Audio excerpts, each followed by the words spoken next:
standards for each movement in workout number 1. The first movement is going to be the wall ball. For whatever division you're in, you're going to have the correct weighted wall ball. The wall ball is going to start on the ground. Whenever a new athlete comes into the box, you have to pick the wall ball up and start in a standing position. So Rebecca's going to demonstrate that. Start in a standing position. Go ahead and drop the ball for me. You cannot begin by doing a squat clean or a medicine ball clean. So do that real quick. So you cannot begin the movement like that. You must begin in a standing position.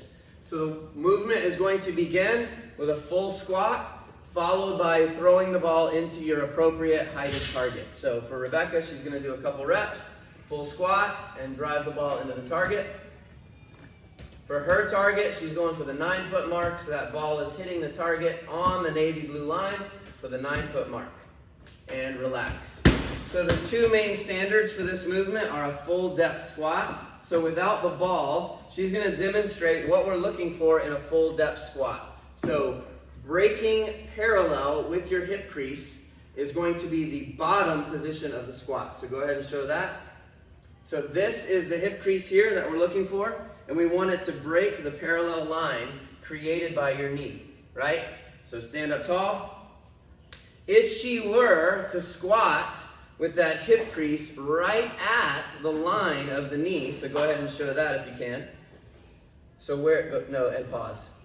So if she were to stop her rep right there, at that point, you're putting the question on whether or not it's a good rep in the judge's hand.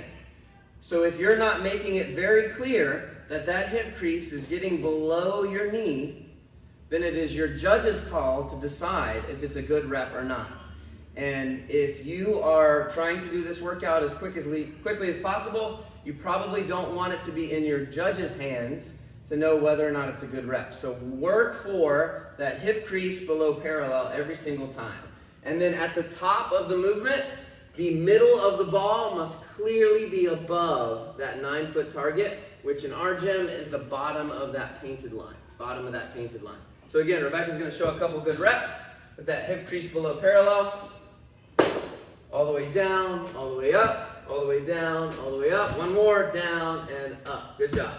So that's going to be the standards for the wall ball. Make sure you have good squats. Make sure you hit the wall, not just the height of the 9-foot mark. You have to hit the wall above the 9-foot mark and then receive that ball next into your squat for the next following rep.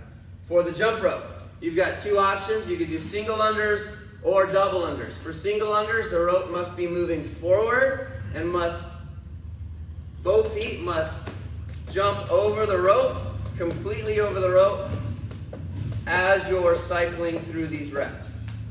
For the rep scheme, you're going to be doing 50% more reps in the 50, 40, 30, 20, 10 rep scheme. For double unders, the rope must pass under your feet twice before your feet lands the ground. So show us a couple of those. That was 7 good reps. And what that means is the rope is moving forward. The rope is rotating twice before her feet hit the ground.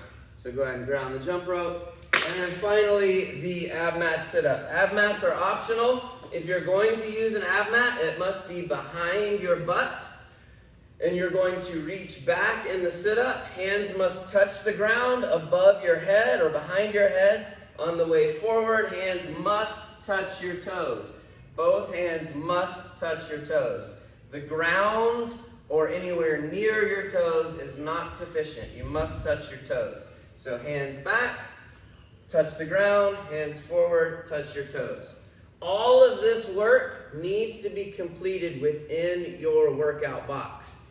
If you start bunny hopping your jump roping all over the place, your judge is going to rein you back in, and some of those reps won't count. So you need to keep your work inside your workout box.